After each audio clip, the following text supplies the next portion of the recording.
Good afternoon, everyone. It is a minute or so after 5 o'clock on Whiskey Wednesday.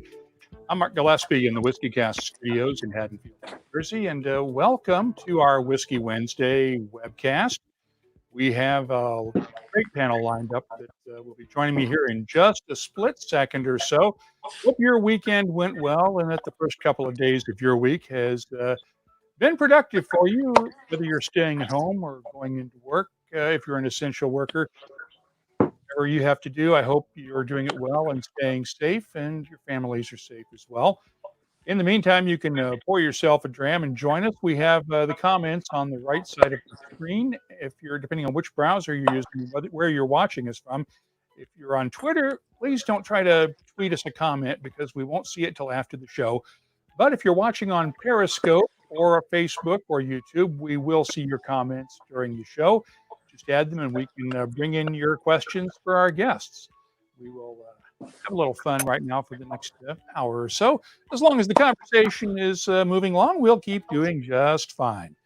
Let's bring in our panelists now. Paul Hletko from FEW Whiskey will join in FEW Spirits in Evanston, Illinois, will join us in just a few minutes. We've been having some technical problems with his webcam feed and hoping to get that resolved.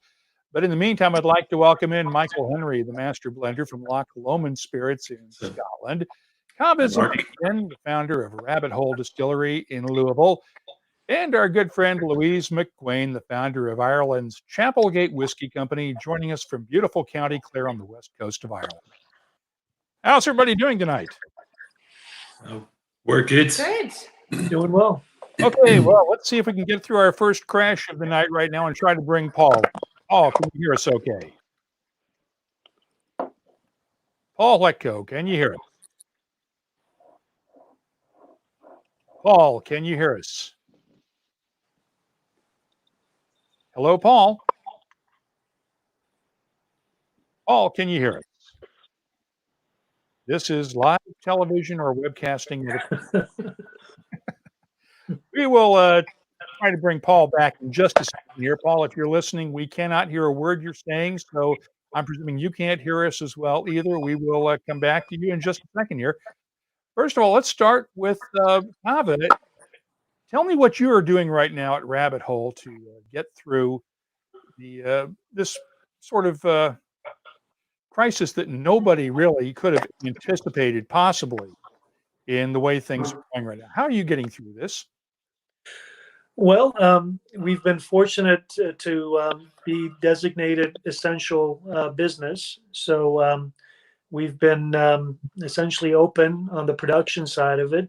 We very early on rolled up our sleeves and tried to help out by producing some hand sanitizer for essentially folks that are on the front lines, and coordinated with FEMA and some of the local agencies here in Louisville to provide them with much needed hand sanitizer. And at the same time, we've been making whiskey essentially as we have before. Our visitor center is closed, and folks that are not in the production facility are working from their home remotely. But that's kind of the extent of it at this point. You started this Dream to Inside initiative that I want to talk to you about. Tell me about this and what exactly you're doing with it, because I know a lot of the distilleries and whiskey companies are doing charity projects to raise money for the bartending community. I'll talk about what we're doing in a little bit, but tell us what you're doing. Sure. You know, some folks might know that I was a psychologist and a psychoanalyst in my previous life, and you know, self-reflection is one of my pet peeves. And I think that in times of crisis, there's usually an opportunity to step back and take a look at what's really meaningful and important to us.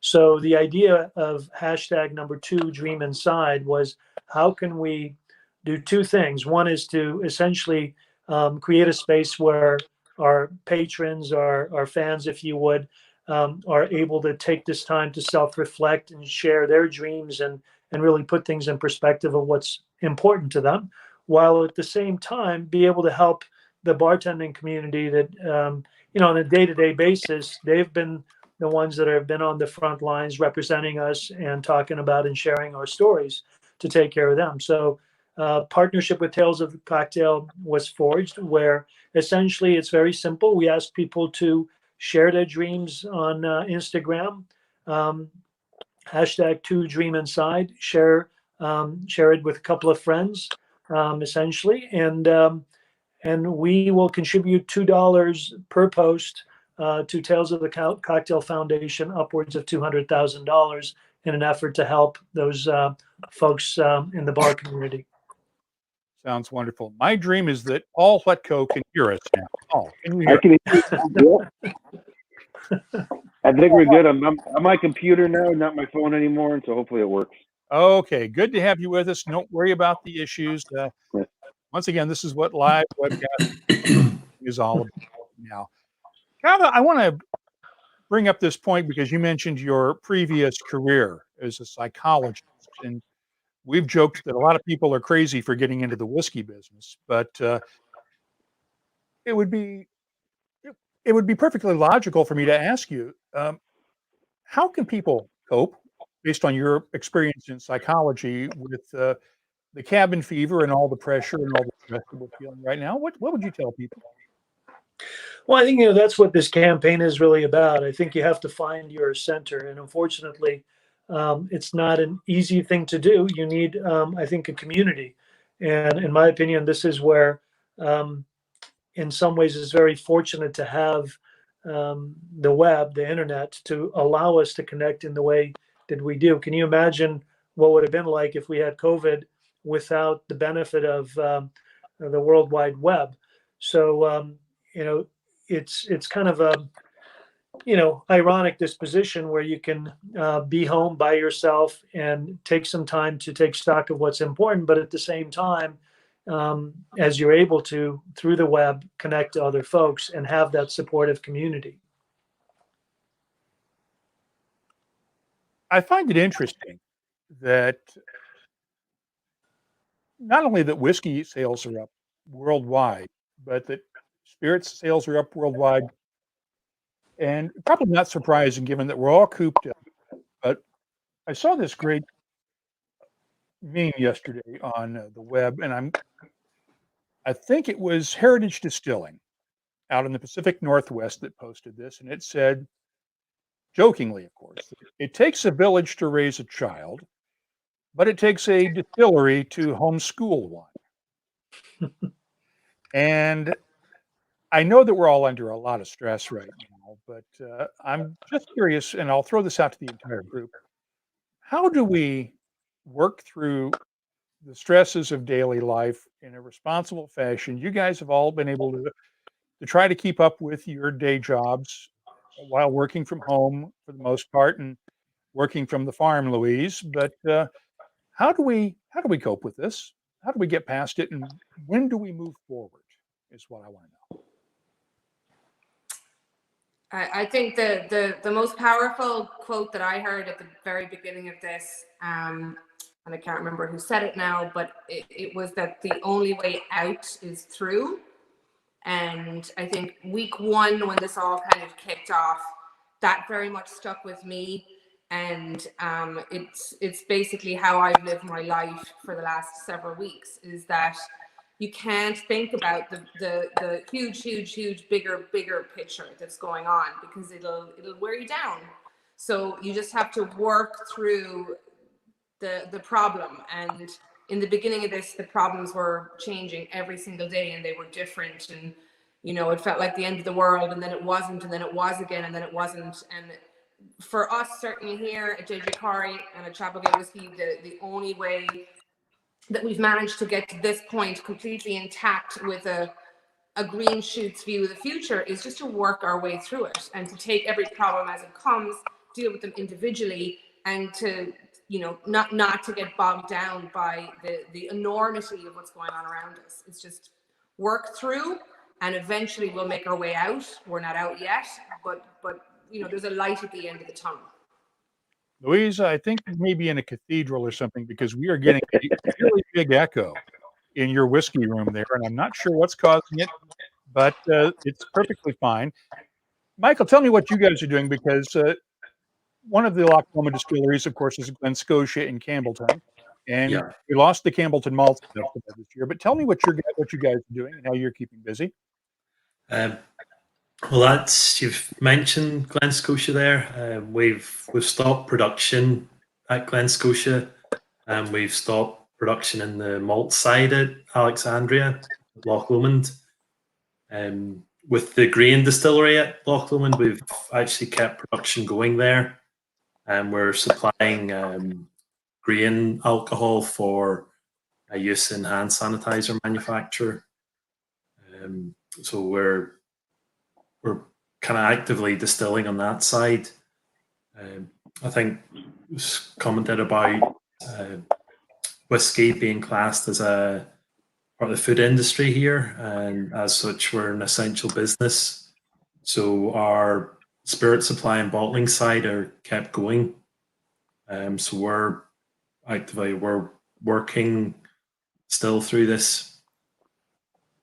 The Campbelltown Malts Festival, it was probably the biggest event of the year for Glen Scotia. We're working on putting a virtual program together for that. It's still being finalized at the moment. Paul, what are you guys up to in Evanston at FEW Spirits? Well, we're homeschooling. I mean, all my kids are in e-learning, and so we're spending a lot of time each day doing it. So I've seen that meme running around, and I got to say, I tend to agree with it. A little bit of alcohol helps with that new math the kids are learning these days. At the distillery, we're just doing our best to kind of figure out our way forward. We've been shut down now for 6 weeks, roughly. We've kind of trickled a little bit here, a little bit there. We did a little bit of ethanol production for a hand sanitizer manufacturer. So we played that for a minute. We did a little bit, did what we could do. And for the most part, we're just trying to watch and see what opportunity we have to get back to work. We're all at home. We're all going nuts. We're all struggling. I'm sitting here in my whiskey room as well, although you can't really see behind me. But we're all in the same boat together. We're trying to figure out this new normal and how to get prepared for that new normal. I know nobody has answers, and least of all us. But we're trying to figure it out too, just like everybody else. We are putting up some of your comments on the screen as we do this. And Andy Watts, who was on the show the other night, from South Africa. And I believe Billy Layton is joining us from Ireland as well. Billy's been joining us most of the nights just as a viewer and was a guest a few weeks ago. And comment from Law School Drunk, Michael, thank you so much for your delicious whiskey. It's great that I can purchase Loch Lomond 18-year-old below $70 a bottle. A great QPR dram. I greatly appreciate the pricing scheme and smell and taste. You guys have really sort of stepped up the U.S. availability of your whiskeys in the last couple of years, haven't you? Yes, it's taken a while to get the right distributor for us.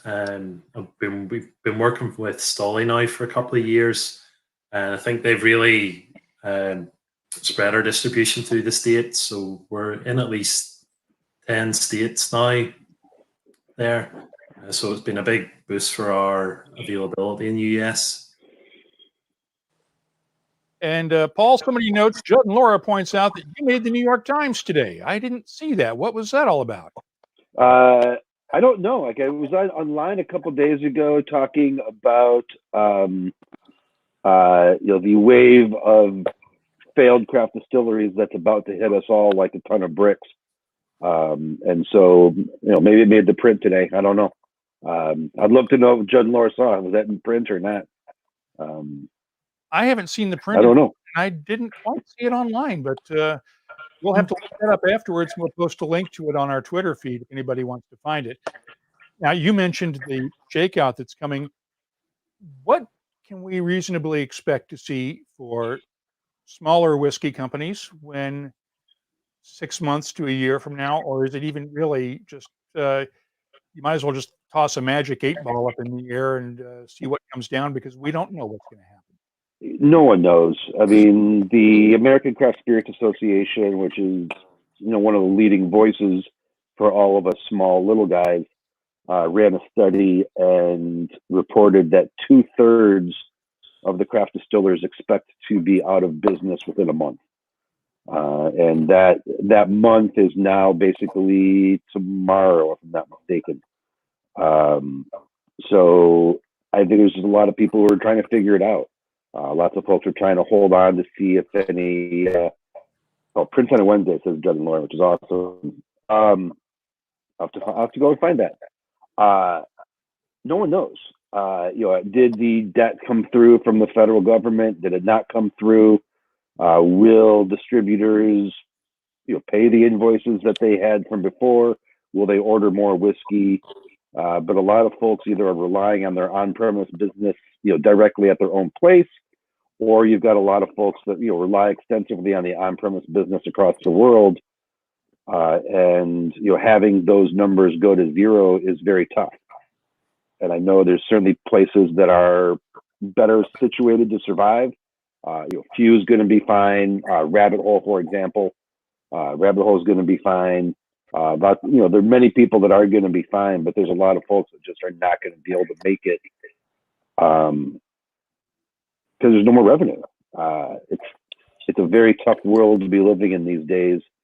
And if there was an answer as far as, it'll be back to normal in June, I think a lot of people would go, all right, I can grit my teeth for another couple of weeks and be fine.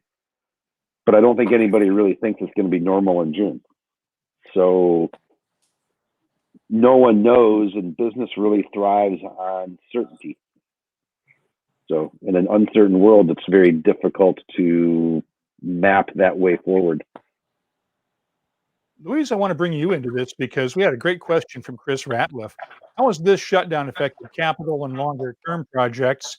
Are builds or new products being delayed? And is the to-do and ideas list growing? And I know you were about to open your visitors center out at the farm for this summer, and obviously that's not happening now. But I think it also said you were going to be building another warehouse at some point here too, I thought. And I'll just get a little closer to the mic. So the capital markets are dead. There is no money anywhere.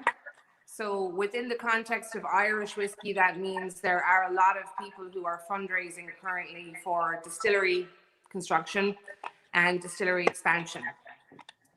We are not one of those businesses. Thankfully, we've just closed a round of funding. So we are very fortunate to find ourselves in a place whereby we were at the right side of this when it went down. Otherwise, we'd be down in the water. We are opening the farm for visits this year, but we've pivoted the strategy. We were exclusively going to be open for VIP high-end bespoke tours for the 5-star hotels that surround us here on the West Coast. They're all their bookings are dead. So we're now going to be opening up for tours for the staycation market for the summer. So it's just a different market. It's a different business model. We've just had to pivot. Within the context of Irish whiskey, there are, tens of distilleries planned on the island.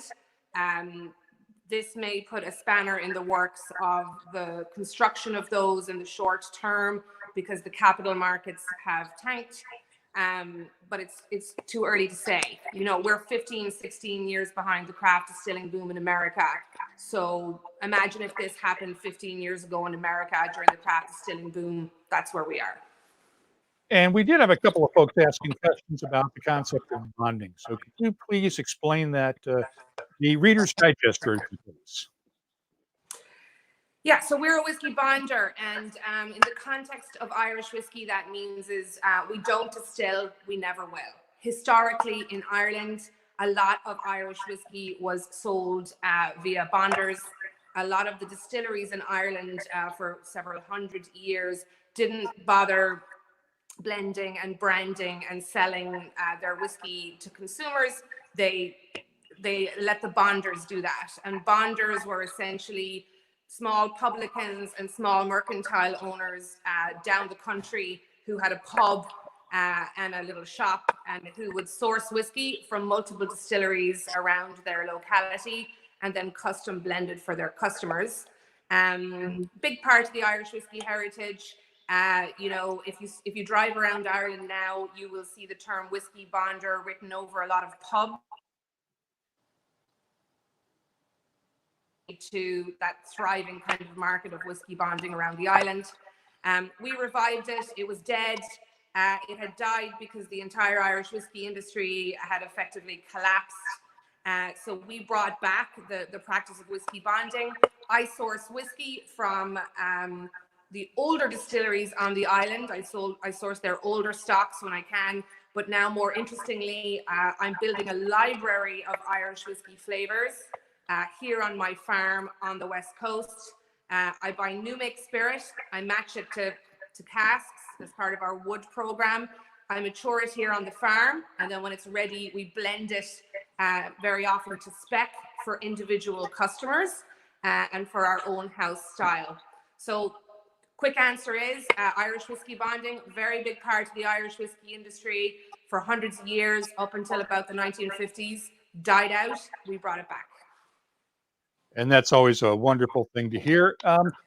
Kaveh, tell me about your switch over into the gin market, because you guys just and Paul, I think it's something is making some noise, and I think it may be with your phone or with your computer or something in the background, because I'm hearing some chatter or something, and we're going to try to see if we can solve this out. But if we're still there, okay. But we'll figure that. We'll try to work through that, see if we can get through. So, Kaveh, tell me about this gin project that you're working on, because I know that the whiskey that you're distilling at your new place downtown in Louisville is still really a year or two away, realistically, right? So you've got a new bespoke gin out. Yeah, you know, I think as you probably know, we for our whiskeys, our essentially take on it is how do we have grain bills or mash bills that are unique, and that's been essentially our kind of signature, particularly playing around with a lot of malted grains and experimenting with different cooking processes, set points, and things of that nature, temperature, so on and so forth. You know, I cut my teeth in the hospitality business when I was very, very young, and gin was my kind of go-to spirit. So when we started, I thought that it would be fun to do a barrel-aged gin. Now, we are not a gin distillery, but I believe that, you know, as William Faulkner said, civilization started with distillation. And I feel that one of the contributions of every culture is their own unique spirits. So part of the principle behind it was, how do we partner up with folks that make amazing products, and we can essentially do some kind of a fusion project together. So we source this London Dry gin and from England, and we finish it in our Kentucky rye barrels. You know, I know the old Seagram gin used to be finished in barrels, and we thought that it would be fun to experiment with different types of wood, and eventually landed on our rye whiskey. So we use our Kentucky straight rye whiskey that's 95% rye, and we age this London Dry, very classic juniper forward London Dry in these barrels, and I think it's a pretty phenomenal expression. Real lovely kind of balanced, if you would, not so piney, and very subtle citrus and floral notes. Let's talk about branding and brand building for a bit, because all of you have been engaged in this business. How hard is it going to be to not only build your brand, but for anybody realistically to build or to keep building a brand or growing their brands in this environment that we're all going to be dealing with? What can those folks who are watching at home who work in the marketing business or work in the business community, what can they learn from this about brand building? And I'm going to start with Louise on this one, because you've had a little more experience on both the big side and the small side of marketing and brand building right now. Yeah, like so my background is multinational drinks companies, and I'm the antithesis of a multinational drinks company right now. I think the big lesson for me has been, you know, having a digital presence, and having an engaged digital, community of followers and fans around you has been really valuable, certainly for us, right? So I don't have a huge amount of followers, right, on any platform. Personally, as a founder, I don't have 50 million or 10 million or 10,000 followers, but I have a couple thousand. And all of those couple thousand are incredibly engaged in what we do and follow us and want to hear from us. And I want to talk to them. And that's really valuable for us as a smaller brand, as an indie brand and a young brand. Right now, I don't have a lot of places to sell my whiskey. Like, a lot of my export markets are shut down. Our expansion plans this year were exclusively based around export expansion. That's not happening. So now we're just doubling down on our engaged supporters, people who have been with us on our journey since we founded the business just a couple of years ago. And the opportunity for us now is to really kind of get even closer to them. I have all the time in the world now to do videos on the farm here about blending, about proofing, about cask selection, about all the tiny things that go on here in creating the whiskeys that we make. And I have all the time in the world now to tell people about that. So now is the time to engage with your consumers that you already have and to deepen your relationship with them and to share more stuff with them and to be more transparent with them. That's the way I look at it. Paul, what are your thoughts? I think it's a tough world, and I wish I really had an answer. I mean, what we're going to do is what we've always done, is continue to tell our story, say what we do, and do what we say. And in the world of whiskey, where there's so much smoke and mirrors, we've always just tried to be what we are.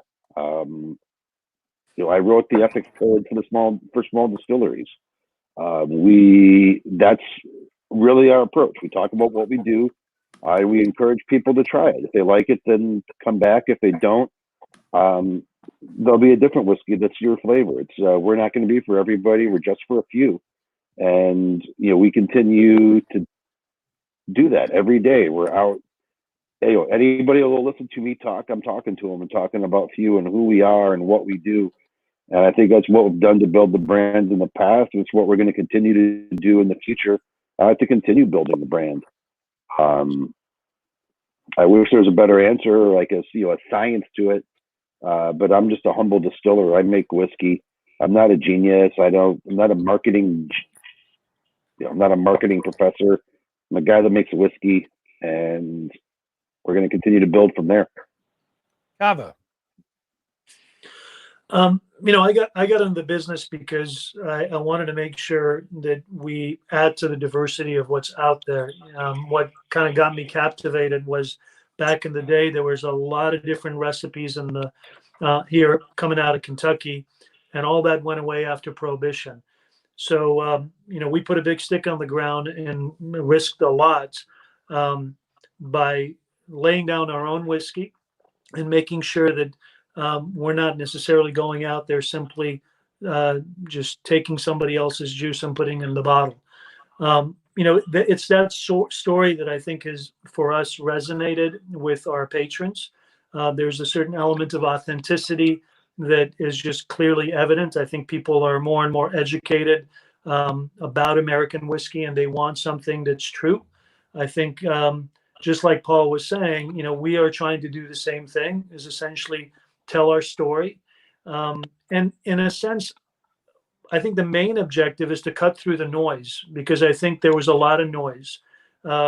America is, we have a tendency to get really excited and have this kind of gold rush mentality. And it feels like there's been a bit of a gold rush here with American whiskey. And I think in some crazy, twisted way, this is a crisis that's going to be a shakeout. And the story of brands that are authentic and true is going to resonate with consumers. And that's what we're trying to do, to speak to our patrons and be about as open, as honest as we can be about what we're doing, and put things that are truly one of a kind. Michael, how are you guys handling it? I know you're more responsible for actually making the whiskeys than selling them, but you've got to work with the guys who do. Yeah, well, so the biggest impact for us really has been with the Open Golf Championship. and that's really been our kind of flagship partnership. We're due to be the Spirit of the Open this year when the Open was held in St. George, and that's been postponed. So all that activity's been put back 12 months.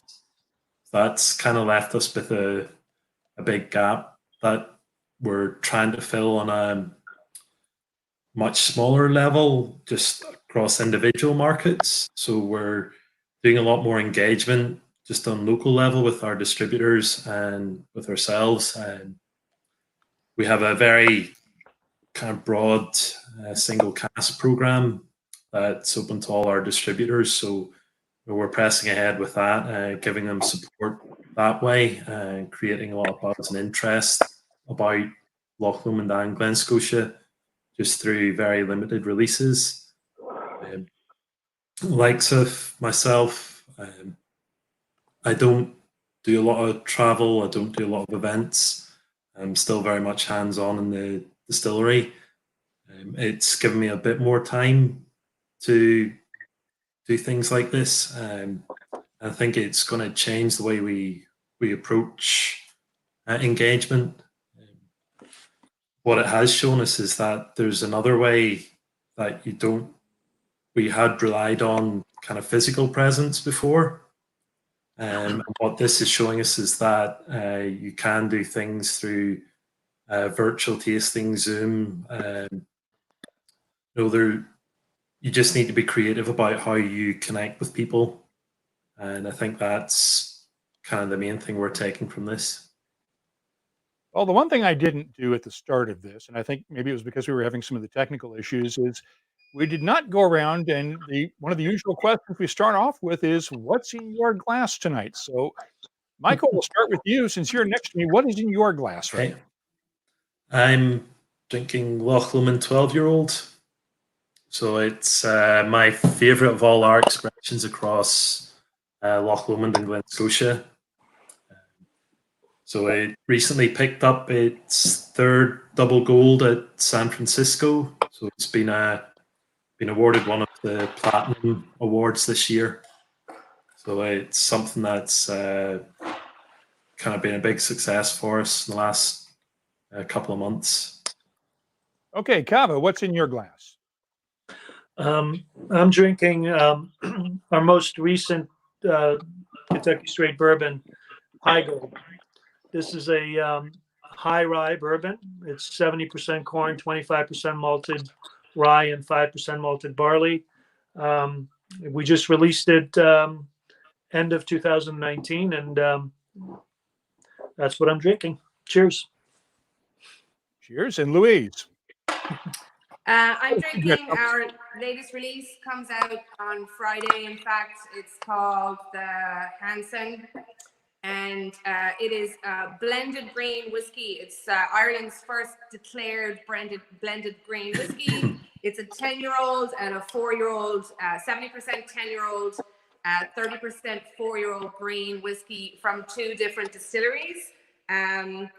Launches on Friday, actually, on irishmalts.com and shipping globally. Really delicious, gingery, lovely, balanced expression of a grain whiskey. Sounds good. And Paul, what are you drinking? FEW Spirits rye whiskey. Going a little light. Been doing some new product development work today, and been tasting several samples, which means that time to go a little bit slower on the relaxation whiskey, but it's been going good. Obviously, FEW rye whiskey, double gold in San Francisco. Just like Kaveh was saying, those results came out, so we've been pretty happy with some of that. And for the record, since I try to stay, when we have a panel like this, I try to stay neutral and not play favorites with any of you. I have picked the Dickel bottled in bond. Hey, go Nicole. So I picked that one because one, Nicole Austin made it, and Nicole is great.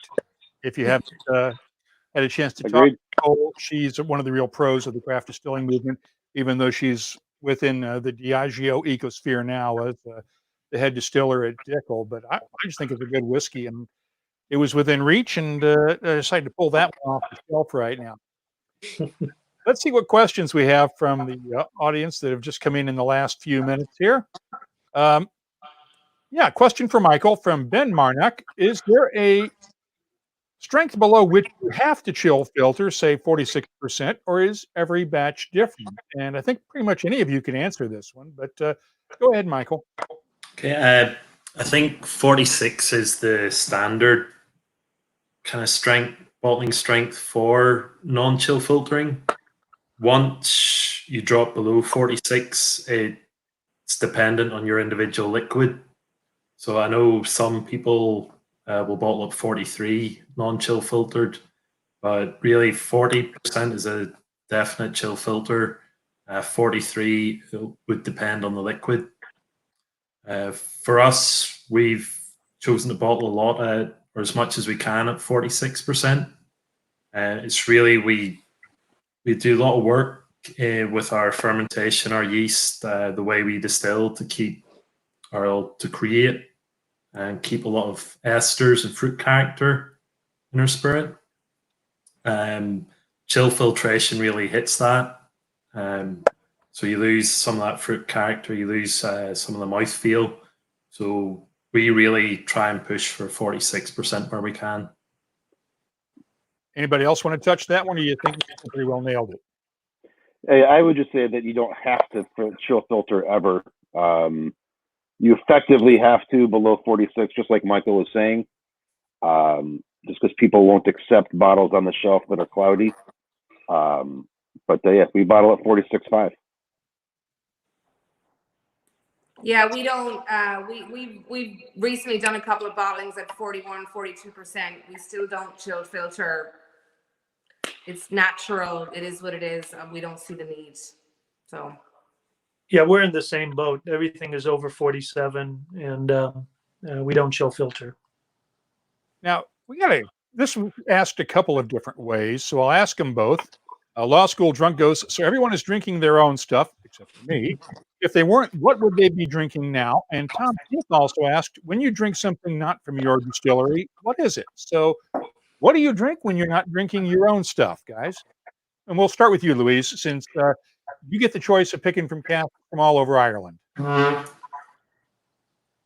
do, but you know what? I tell you what, I've actually just come back from Louisville, Kentucky, funnily enough, and I was at Rabbit Hole, as a matter of fact, and I had a rum cask finish there, which I thought was absolutely tremendous.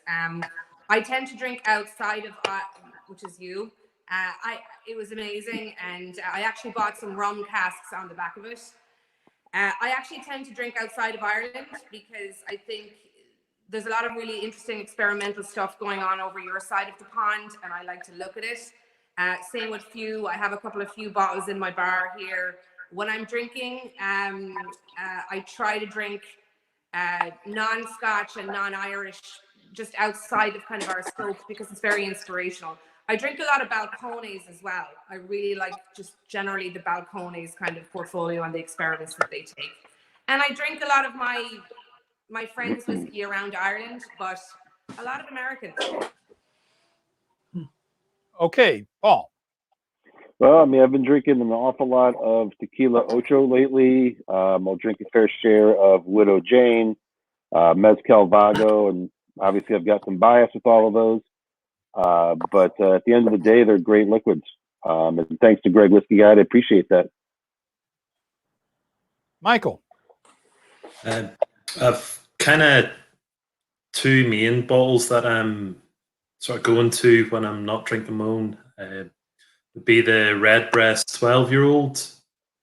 I love pot still Irish. I think just the character you get in that with the different grains is just something else. And then the other bottle would be the Beans single grain.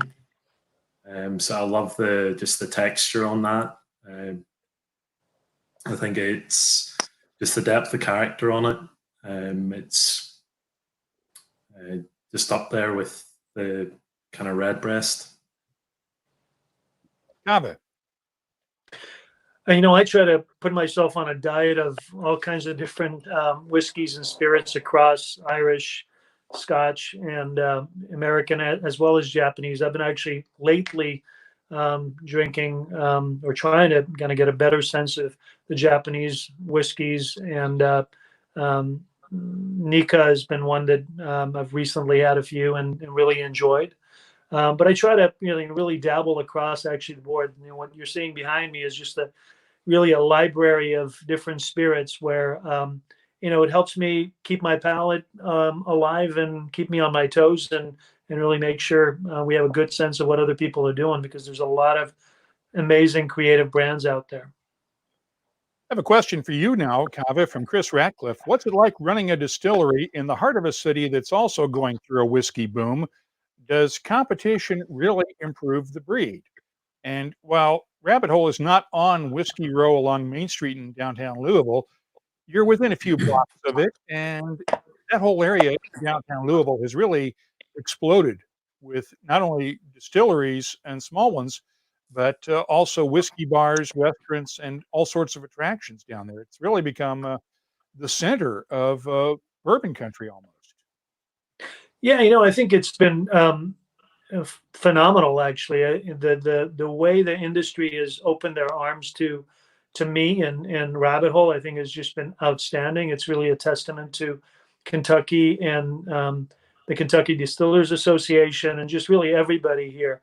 In fact, I don't know if you can see it, but right above me there's a box set that every master distiller here in Kentucky, from Jimmy Russell to Chris Morris to Fred No, I mean, everybody signed this box for me as a way of welcoming me to the fold, which was, just a testament, a statement about how these, what these guys are like, what their character and personalities like, and how welcoming everybody's been. And being in Louisville has just been really a blessing. We had about 40,000 people go through our distillery last year in 2019, and it's booming. I think obviously COVID has slowed things down, but we're hoping slowly to be able to get back to the way it was.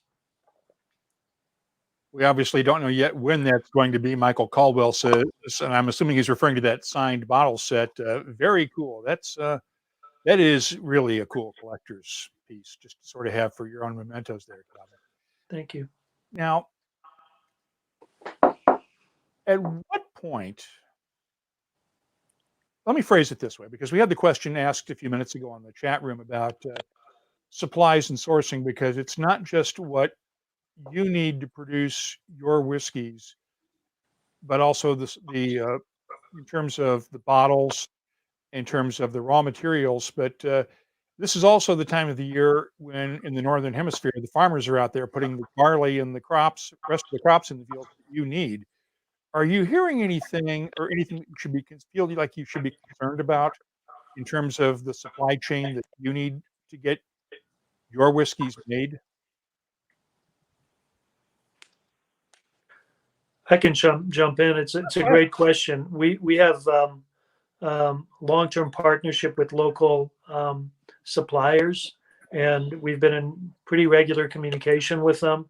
I think I can tell you that farmers in general, outside of the folks that are supplying our grains, are struggling here, because a lot of the local farmers markets and places that people sell their produce, obviously are not able to do that. I think on the other side, with grains that supply the whiskey distilleries, I think they're going to be fine. We haven't had any issues.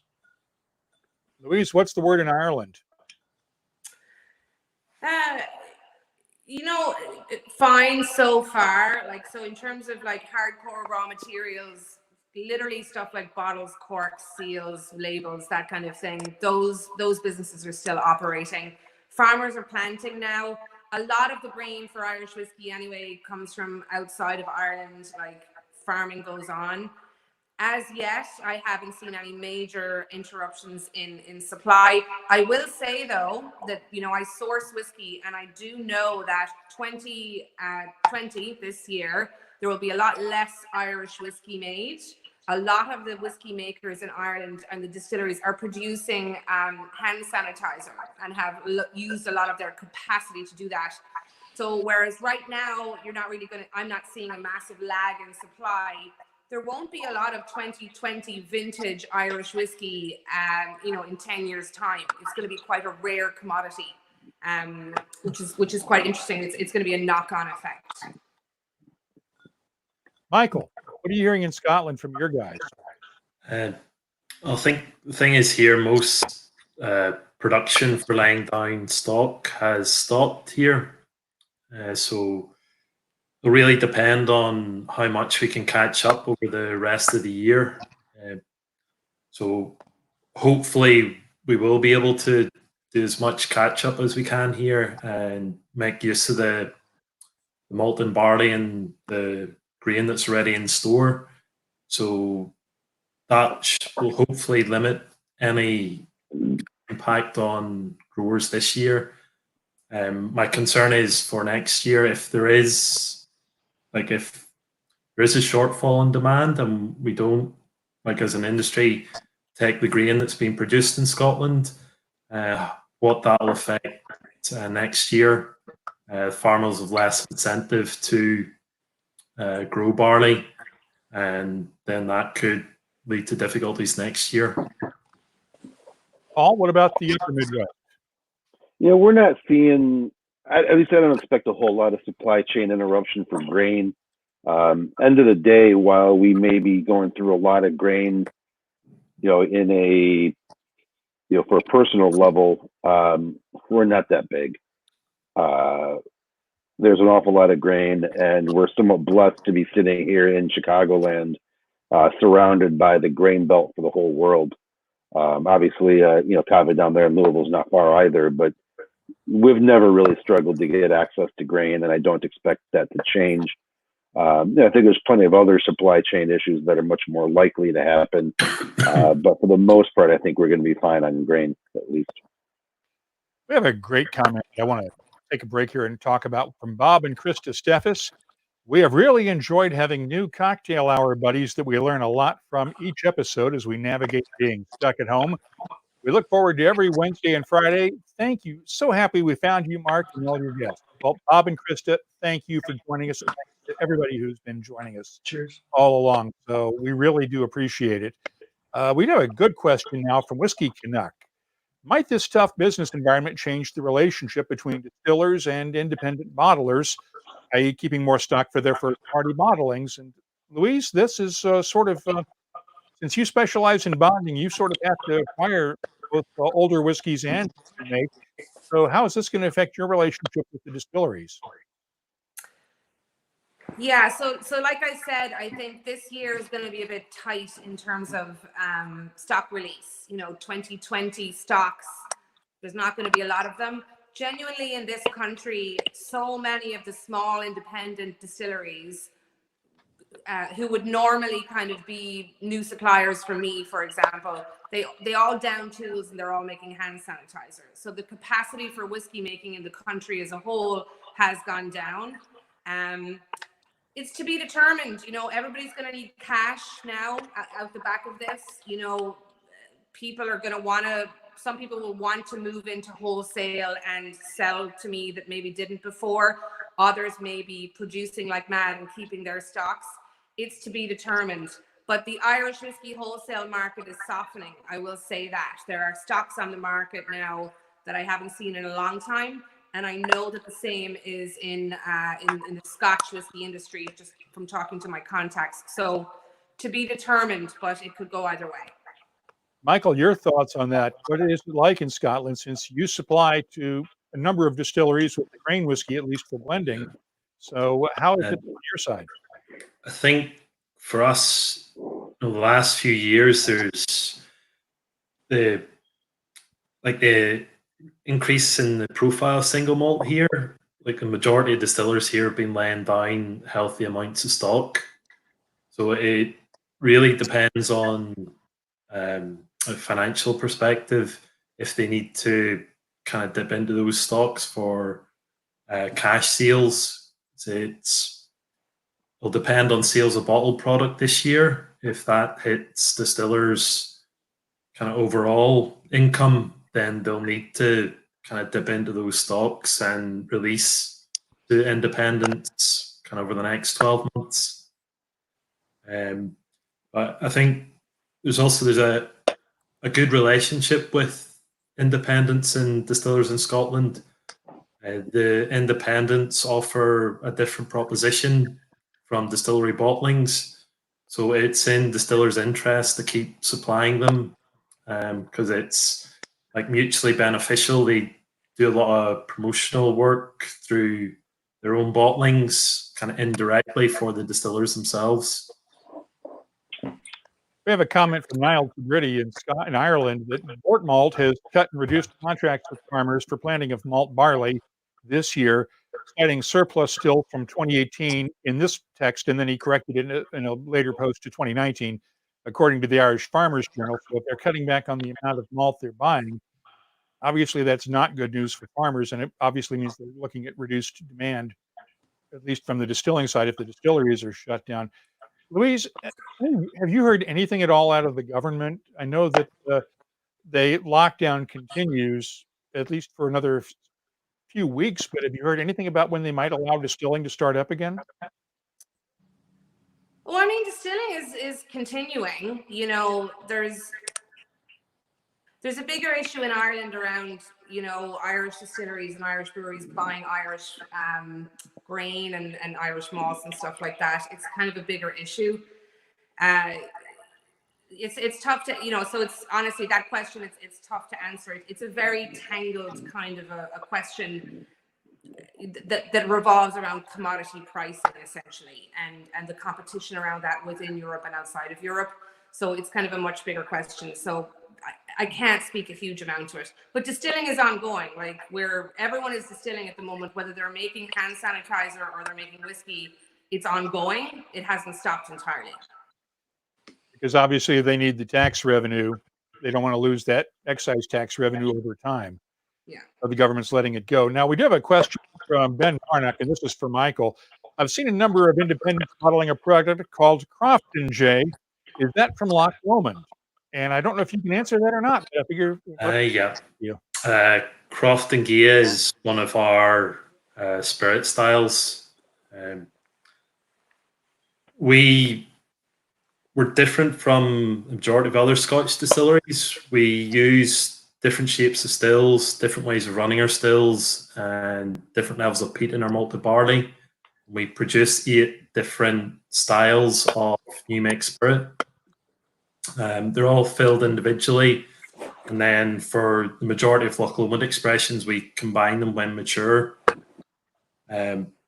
But we do release stock to independents, and they're able to use the individual spirit style names. They're mostly internal names for us, likes of Inchmurn, Inchmoan, Crofton Gia, Inchfad, but it's kind of created an issue for us in that people don't recognise that they're from Loch Lomond. So we've tried to rein in the use of the different names. So we have, over the last 5 years, we've used Inchmoan and Inchmurn ourselves. From this year onwards, we're really focusing on Loch Lomond for ourselves. So independents will still be able to use the names like Crofton Gia. Crofton Gia itself is one of our heavy peated variants, so it's distilled from 50 ppm phenol malt. It's distilled in our straight neck pot stills and taken off at low strength. So it is one of our spirit styles. Great. That could answer that one. Now we have another question about Scotch from Graham Fraser. Might it be a problem for some independent Scotch bottlers who rely on distilleries filling casks directly for them when many of the distilleries in Scotland are still locked down? Could that cause supply problems a few years down the line, similar to what Louise was talking about in terms of the shortage of 2020 casks down the road? I think the volume that goes to independent bottlers versus the volume distillers do for themselves, I think it'll be easy to catch up in any outside fillings. So I wouldn't see that. It's really for older stock, whether distillers kind of limit that or they kind of look for the cash sales. Okay, Kaveh, let me just sort of throw this around to everybody. But Kaveh, what was the best lesson you've learned, or the most critical lesson you've learned since you switched from psychology to whiskey? the best lesson I've learned. Well, let's see. It takes a team. I think that's probably the biggest lesson for me. That it starts with a vision. Obviously, I had a dream, probably very much like Paul. That we're dreamers. We wanted to do something unique, and we got it going. In my case, I think that the biggest lesson was the composition of the team. And I was just talking about it actually the other day, using a soccer analogy to different positions on the team of how important it is to make sure that we have the right people in the right position, and finding the right people for the right position is a hell of a lot easier said than done. So that's really, for me, that's been the biggest lesson. Paul, I heard you laughing there. What's the best thing you ever learned? I could not have said it better. Agreed wholeheartedly. Like when I started, or before I started, everybody was telling me that the hardest thing was going to be finding people, and I just thought that was the stupidest thing I ever heard. Because how hard can it be? I could not have been more wrong, and Kaveh is just stone right. Getting the right team it's just the most important thing, period. And we're really lucky at FEW, and I know Kaveh's got a great team at Rabbit Hole. But the team we have at FEW, running from our production people to our marketing people to our sales guys to our advocacy guys, we just have an amazing team full of great people. And we've had the misfortune of having, the wrong people in the wrong position at the wrong time. And you get, just like on the soccer field, or in my case, the hockey rink, you get exposed real quick if you get the wrong person in the wrong position at the wrong time. Louise. I think that the biggest thing for me is, I came from a big multinational background. Forget the big multinational background. Act like you're a multinational, even if you're a tiny 2-person business. Break rules. Don't look, like just because you're tiny doesn't mean you can't do something huge. We've had a number of firsts in Irish whiskey. We've had the first tequila mezcal influenced Irish whiskey. We had the first ever kind of high end, ultra premium design led Irish whiskey. We're a minuscule business. And just because the multinationals aren't ahead of us doesn't mean that we shouldn't do it. Break rules. Don't ask for permission. Don't ask for forgiveness. Just do it. And Michael. Yeah, we say that a lot in our work. It's a lot easier to ask for forgiveness than permission. You look at how we've approached the growth of our business. We've gone from not having a single malt business within 5-6 years to taking over from Glenmorangie, sponsoring the open malts available in over 120 markets. I think it's really down to, you need to look at not just your distilling. Having great whiskey is no use if it's sitting in a warehouse. You've got to look at from grain right to consumer's hand, and you need not only your team within the distillery, within your business, but also the people you partner with, the suppliers you use for your glass, your packaging, your distributors. They're key in how they, again, put your product in the hands of the people buying it. And we have a comment, and this one's for you, Louise, from Wayne Sloan. So happy to see Louise reunited with Ruby. She's actually asleep right now. I'll wake her up. Here she is. This is really. Because you were on the road and Ruby was in London with your husband, right? She's back. She's back. Yeah, we got her back. We got her back. She's on the farm. And your husband is still in London. Yes. The most important thing, Ruby's back with you. Exactly. The dog is here. It's fine. Well, we are getting some comments from people that apparently there's some issues with the stream or their internet is going out. I'm seeing some flashes on here, so we're going to go ahead and cut this one a little bit short tonight. Any final thoughts from any of you before we go? I just want to say thanks for having me on, and I'm really appreciative of everybody out there listening. Stay home, wear your mask, be what we can. Let's get this thing done, and let's get together and share a whiskey together as soon as we can. I miss sharing whiskey with actual people. So I know we all do, but stay healthy, stay safe, and let's get this thing done. Amen to that. I'm already getting word of events being canceled this fall. I just got word yesterday that New Brunswick is canceling its Spirits Festival in November just because they've been told no events until the end of the year. And I'm afraid that's where we're headed. And I expect to see more of that coming. Mm-hmm.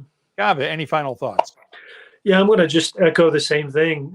Stay put. We're going to get through it, and we're going to come back strong. Cheers to everyone. Michael. So for me, it's look for the positives. We're all staying home.